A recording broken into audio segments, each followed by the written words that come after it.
I want to take you live to the ground in Iran for a rare look inside the country. CNN operates in Iran with the permission of the government, but maintains full editorial control of the reports. Matthew Chance is there, and he got a first-hand look at some of the destruction on the ground. A rare glimpse of the tightly controlled Islamic Republic.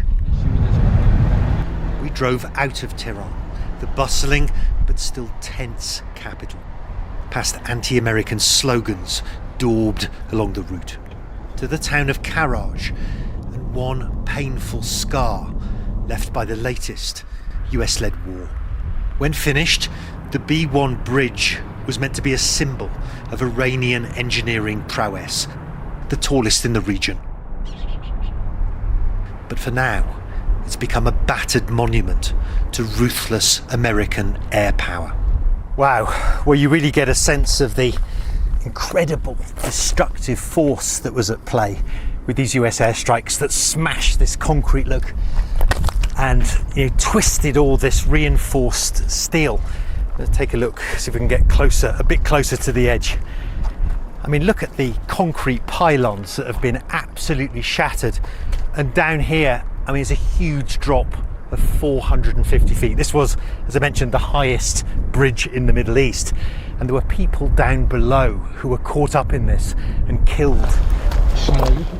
And the Iranian official who was sent to show us around insisted this targeting of infrastructure and the killing of innocent civilians was a war crime that should be punished. It's an allegation US officials categorically deny. The Americans say that this was a legitimate military target, that this bridge would have been used for the transport of drones and missiles, and therefore it was fair game. How do you answer that? That's a false narrative from President Trump. This bridge hadn't even opened. Not a single car had driven over. It was built for the use of our people and was just called a military target so it could be bombarded, demolished and destroyed. Back in April, Trump posted video of the attack on his Truth Social platform, urging Iran to make a deal before it's too late. Now, after his state visit to China, there's still no deal. And Trump is raising the issue again, amid concerns the fragile ceasefire with Iran could soon break down. We haven't knocked out other than one bridge that we did because they misbehaved, but we have bridges we could knock out. We could knock out their bridges and their electrical capacity. Within 2 days, we could knock out the whole thing. It's a terrifying possibility, but one that doesn't seem to be giving Iran much pause. Why is it important for this country to rebuild the bridge now, when there's the possibility that the Americans could strike it again in the near future? Why now? We're not thinking about that. Our focus is on the reconstruction of our bridge. It was designed and built by our engineers, despite many difficult years of sanctions. And amid growing tensions with the US, Iranian officials insist this symbol of the Islamic Republic will rise again.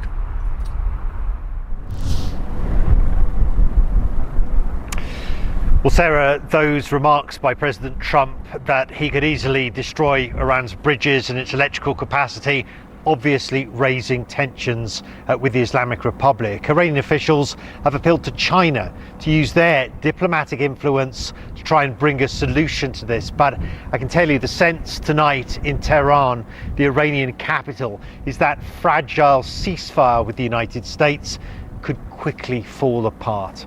Back to you. New reporting at the top of the show that Trump may be moving closer to new strikes on Iran. What would this accomplish in your mind? Well, certainly it would create more devastation, casualties within Iran, but also could lead to a wider conflict throughout the entire Gulf region, and certainly would send oil prices skyrocketing and really hurt the economies and the jobs of people around the world, not just here in America where we're facing high gas prices, but really affect the industries and the jobs of people throughout the world. Evelyn, would new strikes actually go towards ending the war or trying to end it quicker, or would it potentially prolong this? Sarah, I don't think new strikes would bring an end to the war. And it's interesting to me that nothing came out of China, because that tells me the Chinese actually aren't even trying to dissuade us from using force, or at least I didn't hear anything along those lines. That tells me that the Chinese think it might be a bad move for the United States, to use military force because it won't work. And the Chinese will be happy to watch us make a bad move. So what am I saying here? The Iranians will make a deal if we give them something they want, and that's about diplomacy. Secretary Locke, you heard Trump just a few minutes ago tell Fox News, "I did not underestimate anything when it comes to Iran." Do you think he did underestimate Iran's ability to take this? I think he very much did underestimate, because in the first few days of the war, in late February, he said it was over, and that it would just be a matter of days before he would accomplish all of his goals. Yes, he took out the top leadership of Iran, and they had over 13,000 military strikes. And when you add the number of strikes by Israel, it's over 30,000 military strikes. And yet here we are. The Strait of Hormuz is closed. There's a blockade of Iran by the United States, and nothing has really changed.